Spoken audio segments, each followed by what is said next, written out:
Salam, bugünkü mövzumuz eşitmənin itirilməsi və baş gicəllənmədir. Eşitmənin itirilməsi və baş gicəllənmə ona görə bir yerdə adı hallanır ki, çünki bu funksiyalara cavabdeh olan orta qulaq, daxili qulaq həm eşitməmizə xidmət edir, həm də müvazinatımızın saxlanılmasına xidmət edir.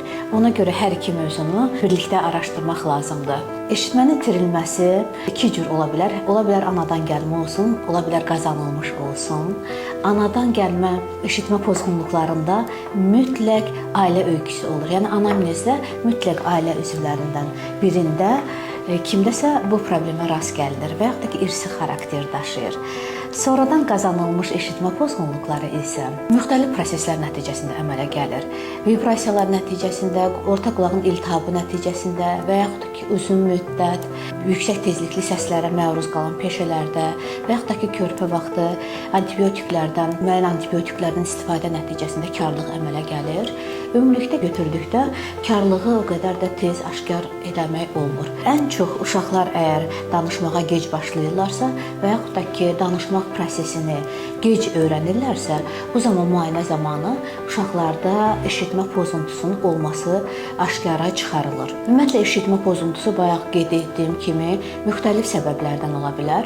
Ancaq hansı səbəblərdən olursa olsun, mütləq bu zaman başın, boynun, daxili orqanların müayinəsini keçirmək və yaxud qan təhlillərini aparmaq lazımdır. Eşitmə pozğunluğunda yanaşı əlamətlər olur. Məsələn, xəstə həm eşitmir, həm də yanaşı baş gicəllənmədən, baş ağrılarından, qulaqda doluğunluq hissindən, cingilti hissindən əziyyət çəkir. Müvazinata cavabdeh olan qulağın o tüklü hissəsinin otolitlərin zədələnməsi nəticəsində baş verir və xəstə yanaşı olaraq ürək bulanma, qusma, bu cür əlamətlər hiss edir. Bir də adi sensorineural, ani gələn sensorineural eşitmə pozğunluqlarına da rast gəlinir. Sensorineural eşitmə pozğunluqları təxminən 3 gün davam edir.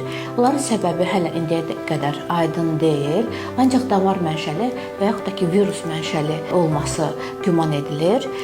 Sensorineural kəskin başlayan eşitmə pozğunluqlarında prednizonolla monoterapiya başlamaq lazımdır həmən. Əsl baş gicəllənməsi olan xəstələr gözü yumulu vəziyyətdə koordinasiyalarını saxlaya bilmirlər, müvazinatlarını saxlaya bilmirlər və çox vaxt problem olan tərəfə yıxılırlar. Bu Romberg sindromudur. Bununla biz həqiqi baş gicəllənməni yanaşı gedən xəstəliklərdə baş verən baş gicəllənmədən ayırd edə bilirik. Məsələn, nevrozların müxtəlif növlərində də xəstələr baş gicəllənmədən şikayət edirlər. Şəkərli diabeti olan xəstələr, hipoqlisemisi olan xəstələr, hipotireoidizmi olan xəstələr də baş gicəllənmədən şikayət edirlər.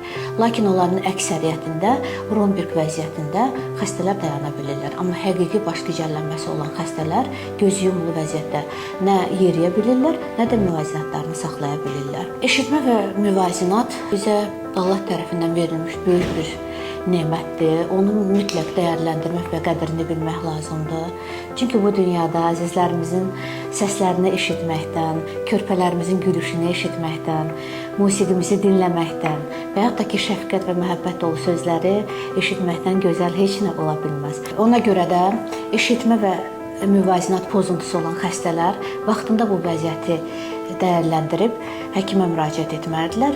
Baş, boyun və daxili orqanların müayinəsindən keçməlidirlər və qan təhlillərini dəyərləndirməlidirlər.